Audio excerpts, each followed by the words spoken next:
Hello friends, welcome to RSH educare. আজকে আমরা social science যে পেডাগজি যে টপিকটা পড়বো সেটা হচ্ছে সমাজবিজ্ঞান শিক্ষান পদ্ধতি। তার মধ্যে যেটা আমরা পড়বো সেটা হচ্ছে প্রকল্প পদ্ধতি বা প্রজেক্ট মেথড। এর আগে আমরা অন্যান্য পদ্ধতিগুলো পড়েছি, তার টিচিং মেথড পড়ছি। আজকে আমরা যেটা পড়বো সেটা হচ্ছে প্রকল্প পদ্ধতি বা প্রজেক্ট মেথড। এই প্রজেক্ট মেথড ঠিক সায়েন্স বা ম্যাথের জন্য যতটাই ইম্পর্টেন্ট, ঠিক ততটাই ইম্পর্টেন্ট কিন্তু সোশ্যাল সায়েন্স বা সোশ্যাল স্টাডিজের ক্ষেত্রে। তো আজকের ক্লাসে আমরা এই প্রজেক্ট মেথড কী, কবে এটির উদ্ভাবন হয়েছে, এর যে স্টেজগুলো রয়েছে সেগুলো কী কী, এর বৈশিষ্ট্য, কীভাবে সমাজবিজ্ঞানের ক্ষেত্রে এগুলো প্রয়োগ করা হয়, এর সুবিধাগুলো কী কী আর অসুবিধাগুলো কী কী, সবই মূলত আজকের ক্লাসে আমরা আলোচনা করব। তো ভিডিও স্টার্ট করার আগে বলি, যারা চ্যানেলে ফার্স্ট টাইম ভিজিট করছো তারা কিন্তু অবশ্যই চ্যানেলকে সাবস্ক্রাইব করো, আর সাবস্ক্রাইব বাটনের পাশে থাকা যে বেল আইকন রয়েছে সেখানে অলে ক্লিক করো। তাহলে যখনই আমি কোনো নতুন ভিডিও তোমাদের জন্য আপলোড করব তার নোটিফিকেশান তোমাদের কাছে পৌঁছে যাবে। আর যারা অলরেডি চ্যানেলে রয়েছে তাদের যদি ভিডিও ভালো লাগে তাহলে অবশ্যই ভিডিওকে একটা ছোট্ট লাইক করো, তোমার বন্ধুদের সাথে বেশি করে শেয়ার করো, যাতে আমার রিচ আরও বেশি করে তোমাদের কাছে পৌঁছয় এবং আরও ভালোভাবে যাতে আমরা প্রিপারেশন করতে পারি। তো চলো আজকে ক্লাস শুরু করা যাক। তো প্রথমে এই যে প্রজেক্ট যে মেথড, সেটা 1918 খ্রিস্টাব্দে কলম্বিয়া বিশ্ববিদ্যালয়ের অধ্যাপক কিল প্যাট্রিক এই পদ্ধতির তত্ত্ব ও ব্যবহারের কথা বলেন। জন ডিউয়ের যে প্রয়োগবাদ রয়েছে সেই প্রয়োগবাদের ওপরে ভিত্তি করেই কিন্তু এই প্রকল্প পদ্ধতির বিবর্তন ঘটেছে। অর্থাৎ এটা বলা যায় না যে, যদি আমরা জানতে চাই যে প্রকল্প পদ্ধতির উদ্ভাবককে বা প্রকল্প পদ্ধতির জনককে, তাহলে হবে কিন্তু কিলপ্যাট্রিক। কিন্তু যদি কোয়েশ্চেন এরমভাবে আসে যে এই যে প্রকল্প পদ্ধতি সেটা কার ওপর নির্ভর করে উঠেছে বা কার ধারণার উপরে নির্ভর করে গড়ে উঠেছে, তাহলে হবে কিন্তু জন ডিউয়ের যে প্রয়োগবাদ আছে তার উপর নির্ভর করে গড়ে উঠেছে। কিলপ্যাট্রিকের মতে বিশেষ লক্ষ্য ও উদ্দেশ্য সাধনের জন্য আন্তরিকতার সঙ্গে সামাজিক পরিবেশে কর্ম সম্পাদনের দ্বারা যে শিক্ষাকর্মে অগ্রসর হওয়ার পদ্ধতিকে বলা হচ্ছে প্রকল্প পদ্ধতি। A whole hearted purposeful activity proceeding in a social environment. এই পদ্ধতিতে সাধারণত শিক্ষার্থীদের দলগত উদ্যোগ ও দায়িত্ব এবং সহযোগিতার পথে শিক্ষা প্রক্রিয়া এগিয়ে নিয়ে চলে।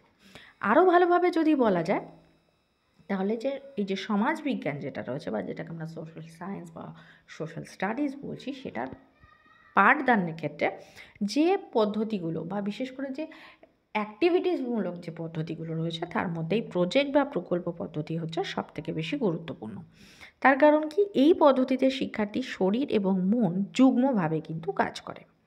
এই পদ্ধতিতে শিক্ষার্থীরা সমস্যা নির্বাচন করে, সমস্যা সমাধানের জন্য সঠিকভাবে পরিকল্পনা করে, তথ্য সংগ্রহ করে, সংগৃহীত তথ্যগুলিকে যথাযথভাবে বিশ্লেষণ করে এবং নিজেরাই কিন্তু একটা সঠিক সিদ্ধান্তে পৌঁছয়। তাহলে পুরো প্রক্রিয়াটাকে যদি আমরা পরিচালনা করি তাহলে কর্মের মাধ্যমেই কিন্তু প্রধানত শিক্ষা লাভ হচ্ছে সেটা দেখা যাচ্ছে।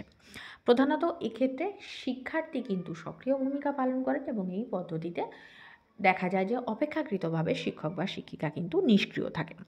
তিনি শুধুমাত্র কিন্তু পরিচালক বা গাইড অ্যান্ড ফিলোসফারের ভূমিকা পালন করে থাকেন। তাহলে এখানে যেহেতু শিক্ষার্থীদের সক্রিয়তার মান সব থেকে বেশি, তাহলে কিন্তু এই প্রক্রিয়া কিন্তু বর্তমান শিক্ষা ব্যবস্থার ক্ষেত্রে কিন্তু খুবই গুরুত্বপূর্ণ। তো এর পর্যায়গুলো বা ধাপগুলো কী কী সেগুলো পরে আসছি, আগের বৈশিষ্ট্যগুলো কী কী সেগুলো দেখে নিচ্ছি। এই পদ্ধতিতে কিন্তু শিক্ষার্থীরা বাস্তব পরিবেশে তারা বিভিন্ন সৃষ্টিমূলক অর্থাৎ ক্রিয়েটিভিটিমূলক বিভিন্ন কাজের মধ্যে উদ্বুদ্ধ হয়। এই পদ্ধতিতে ব্যক্তি জীবন এবং সমাজ জীবনে কর্মমুখী বিভিন্ন প্রচেষ্টা যে রয়েছে তার অভিব্যক্তি ঘটে থাকে। শিক্ষার্থীরা তাদের আত্মপ্রচেষ্টার দ্বারা সম্পূর্ণ বাইরে থেকে প্রভাব মুক্ত হয়ে তারা বিভিন্ন কাজে প্রবৃত্ত হয়। ব্যক্তিগত প্রচেষ্টা ও সক্রিয় চিন্তাভাবনা তাদের মধ্যে কিন্তু একটা আত্মপ্রত্যয় বা আত্মবিশ্বাস গড়ে তোলে।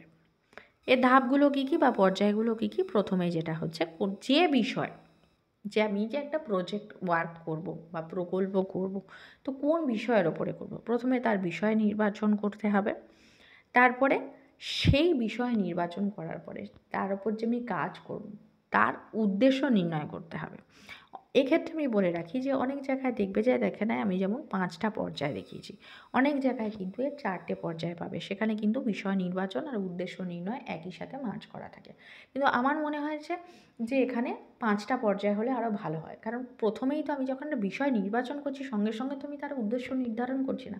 আগে আমি একটা যে কোনো র্যান্ডমলি একটা টপিক সিলেক্ট করলাম, আমি পেডাগজি পড়ছি মানে কি, আমি পরীক্ষা দিচ্ছি আমি টিচার হওয়ার জন্য, তাহলে আমি যখন স্টুডেন্টকে প্রজেক্ট ওয়ার্ক করতে দেবো আমি র্যান্ডামলি একটা টপিক চুজ করব।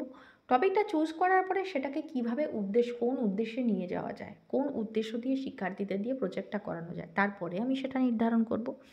এবার যে উদ্দেশ্যটা আমি নির্ধারণ করলাম সেই উদ্দেশ্যের দিকে কিভাবে কাজটা এগিয়ে নিয়ে যেতে হবে তার জন্য একটা প্ল্যানিং করাতে হবে, এবং প্ল্যানিং করার পরে সেই অনুযায়ী সেই কাজ করতে হবে, এবং কাজটা কমপ্লিট করার পরে পুরো যে প্রক্রিয়াটা বা পুরো যে কার্যাবলীটা হলো তার একটা সামগ্রিক মূল্যায়ন করতে হবে। এই যে নীতিগুলি, এটা যে শুধুমাত্র দলগতভাবে কার্যের ক্ষেত্রে হতে হবে এরকম কোনো ব্যাপার নেই, ব্যক্তিগত কার্যের ক্ষেত্রেও কিন্তু এগুলো হতে পারে। ব্যক্তিগত বলতে এখানে কি বলা হচ্ছে, অর্থাৎ এই যে প্রকল্প পদ্ধতি সেটা ব্যক্তি বিশেষে কাজ দিলে সেক্ষেত্রেও এই ধাপগুলোই পরিচালনা করতে হবে, এই ধাপগুলো ফলো করতে হবে। আবার যদি কোনো গ্রুপ ওয়ার্ক করতে দেওয়া হয় সেক্ষেত্রেও কিন্তু এই পর্যায়গুলি ফলো করতে হবে। তো সমাজবিজ্ঞান শিক্ষণ ক্ষেত্রে এই প্রকল্প পদ্ধতি কিভাবে কার্যকরী হয় বা কিভাবে অ্যাপ্লাই করতে হয় সেটাই কিন্তু এবার আমরা দেখব। প্রথমে কি হচ্ছে, প্রথমে একটা ঐতিহাসিক পরিবেশ সৃষ্টি করতে হবে। ঐতিহাসিক পরিবেশ বলতে কি বলা হচ্ছে, সমাজবিজ্ঞানের মধ্যে বিভিন্ন সাবজেক্ট পড়ছে, তাহলে কি হচ্ছে, যদি ধরো আমরা ইতিহাস পড়াই তাহলে ইতিহাস পড়াতে গেলে তার জন্য একটা ঐতিহাসিক পরিবেশ সৃষ্টি করতে হবে। যেমন ধরো সেই কোথা থেকে ব্যাপারটা এসেছে সেই অনুযায়ী তথ্য সংগ্রহ, সেই অনুযায়ী চার্ট করা, মডেল করা, ছবি তৈরি করা, সেই বিভিন্ন বিষয়, সেই পার্টিকুলার বিষয় সম্পর্কে পুঙ্খানুপুঙ্খ তথ্য নির্ধারণের জন্য শিক্ষার্থীদের আগ্রহী করে তুলতে হবে। নেক্সট হচ্ছে প্রকল্প নির্বাচন করতে হবে। যে কাজটা করা হলো বা যার উপরে কাজ করা হবে সেই প্রকল্পটা নির্বাচন করতে হবে, এবং প্রকল্পের সঙ্গে যে কোনো না কোনো পাঠ্য বিষয়, অর্থাৎ এরকম নয় যে আমি ক্লাস 6-এর স্টুডেন্টকে আমি প্রজেক্ট করতে দিচ্ছি অথচ তাকে টপিক দিচ্ছি আমি ক্লাস 9-এর, না, তার পাঠ্য বিষয়বস্তুর অন্তর্গত এবং সে সেই কার্যক্ষম দক্ষতা পূরণ করতে পারবে তার সঙ্গে ব্যালেন্স রেখে কিন্তু প্রকল্প নির্বাচন করতে হবে। শিক্ষার্থীদের কর্মে প্রবৃত্ত করার সময় তারা যেন উদ্দেশ্য সম্পর্কে সচেতন হয়। যে উদ্দেশ্য নির্ণয়, আমি যে উদ্দেশ্যটা নির্ণয় করছি অ্যাজ এ টিচার, শিক্ষার্থীরাও যেন সেই উদ্দেশ্যটা বুঝতে পারে এবং সেই উদ্দেশ্যটা পূরণ করার উদ্দেশ্যে যেন তারা প্রকল্পটা করে। কি হচ্ছে যে কাজ করার সময় যদি ইন্ডিভিজুয়াল কাজ হয় তাহলে সে কি করতে পারে, সেটাকে পার্টে পার্টে ভাগ করে কাজটা করতে পারে। যদি গ্রুপ ওয়ার্ক হয় তাহলে কি হচ্ছে, গ্রুপের মধ্যে ধরো 5 জনের একজন গ্রুপ, তো 5 জনকে 5টা আলাদা আলাদা কাজের দায়িত্ব দেওয়া হলো এবং সমস্ত কাজগুলো এক জায়গায় করে তারপরে প্রজেক্টটা কমপ্লিট করা হবে।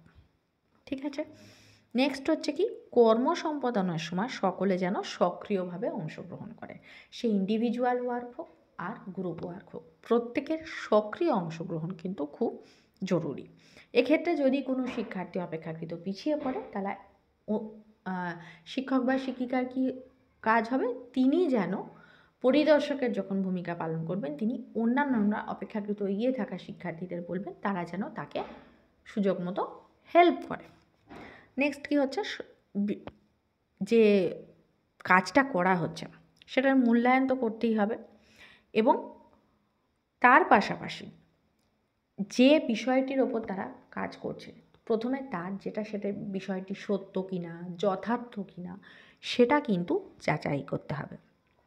এছাড়া কি, পুরো কাজটা হয়ে যাওয়ার পরে তার মূল্যায়ন করতে হবে, এবং শুরু থেকে শেষ পর্যন্ত প্রত্যেকটি পদক্ষেপের একটি সুনির্দিষ্ট লিপিবদ্ধকরণ, যেটাকে বলা হচ্ছে লিপিবদ্ধকরণ, মানে প্রত্যেকটা জিনিস A to Z সেগুলোকে নোট ডাউন করতে হবে। এই পদ্ধতির সুবিধাগুলো কী কী, এই প্রক্রিয়া শিখনে একটা সক্রিয়তা আসে, শিক্ষার্থীদের মধ্যে কাজ করার একটা ইচ্ছা জাগে, শিক্ষার্থীদের মধ্যে আত্মপ্রত্যয় বা আত্মবিশ্বাস জেগে ওঠে। একটা দলগত যদি কাজ হয় তাহলে একটা সহযোগিতার পরিবেশ গড়ে ওঠে। যদি ইন্ডিভিজুয়াল ওয়ার্ক হয়, কি বলা হলো যে পিছিয়ে পড়া শিক্ষার্থীদের সাহায্যের হাত বাড়িয়ে দিতে হবে, তাহলে কি সহযোগিতার একটা মনোভাব তৈরি হচ্ছে। বাস্তব পরিস্থিতিতে এই কার্যগুলো হয় বলে এতে বিষয় সম্পর্কে জ্ঞান অনেক গভীর হয়।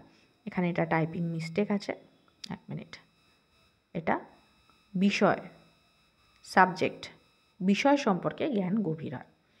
শিখনের যে উদ্দেশ্য আছে সেটা কিন্তু সেই উদ্দেশ্যের দিকে কাজটা কিন্তু এগিয়ে নিয়ে যায় এবং বিষয়ের প্রতি শিক্ষার আগ্রহ তো অবশ্যই বাড়বে, কারণ যেহেতু বিষয়টাকে নিয়ে আলোচনা করা হচ্ছে, তার উপরে তথ্য সংগ্রহ করা হচ্ছে, সেই অনুযায়ী পুরো কাজটাকে এগিয়ে নিয়ে যাওয়া হচ্ছে, তাহলে স্বাভাবিকভাবে শিক্ষার্থীর আগ্রহ বৃদ্ধি পাবে। অসুবিধা কী কী? অনেক সময় দেখা যায় ইন্ডিভিজুয়াল ওয়ার্কের ক্ষেত্রে বা গ্রুপ ওয়ার্কের ক্ষেত্রেও কে বেশি এগিয়ে যাবে, কার কাজ কত বেশি পারফেক্ট হবে, কে কত ভালোভাবে নিজেকে প্রেজেন্ট করতে পারবে, এই হিসেবে কিন্তু অনেক সময় একটা শিক্ষার্থীদের মধ্যে সবসময় বলা হয় যে স্বাস্থ্যকর প্রতিযোগিতা থাকা উচিত, কিন্তু অনেক সময় দেখা যায় অস্বাস্থ্যকর প্রতিযোগিতা বলতে যেটা কি রেষারেষি বেড়ে যায়, এটা কিন্তু কখনোই কাম্য না। অনেক সময় কি হয় যে তথ্য যেটা নেওয়া হলো সেটাকে পরিবেশন করার সময় সেটার হয়তো অর্থ পাল্টে গেল, যেহেতু শিক্ষার্থীরা শিখছে তাদের মধ্যে সব কিছু ঠিক থাকে না। আর শুধুমাত্র শিক্ষার্থীদের ক্ষেত্রে কেন, শিক্ষক শিক্ষিকাদের ক্ষেত্রেও হতে পারে, কারণ মানুষ মাত্রই ভুল হওয়া স্বাভাবিক এবং সবাই শিক্ষক বা শিক্ষিকা মানেই যে তিনি অফুরন্ত জ্ঞানের ভাণ্ডার এরকম তো না। তো মানুষ মাত্রই ভুল হতে পারে এবং সবার ক্ষেত্রে কাছে সব কিছু নলেজ নাও থাকতে পারে, তাহলে সেক্ষেত্রে অনেক সময় দেখা যায় তথ্যের বিকৃতি ঘটার একটা সম্ভাবনা থেকে যায়। যেহেতু এখানে কাজ করার শিক্ষার্থীদের অনেক বেশি স্বাধীনতা থাকে, তাহলে এই সময় অনেক সময় কী হয়, দেখা যায় যে শ্রেণী শৃঙ্খলা ভঙ্গ হওয়ার একটা চান্স থাকে। সমস্ত বিষয় যদি এই পদ্ধতিতে শিক্ষা দিতে যায় তাহলে এটা কিন্তু অনেক বেশি সময় সাপেক্ষ পদ্ধতি এবং সমস্ত বিষয় কিন্তু এই পদ্ধতি অ্যাপ্লাই করা সম্ভব হয় না। এটাই হচ্ছে কিন্তু এর লিমিটেশন। তো আজকে ভিডিও এই পর্যন্ত। যদি ভিডিও ভালো লেগে থাকে তাহলে অবশ্যই ভিডিওকে একটা লাইক করো। যারা চ্যানেলে নতুন চ্যানেলকে সাবস্ক্রাইব করো, আর সাবস্ক্রাইব বাটনের পাশে থাকা যে বেল আইকন রয়েছে সেখানে অলে ক্লিক করো, তাহলে যখনই আমি কোনো নতুন ভিডিও তোমাদের জন্য আপলোড করব তার নোটিফিকেশান তোমাদের কাছে পৌঁছে যাবে।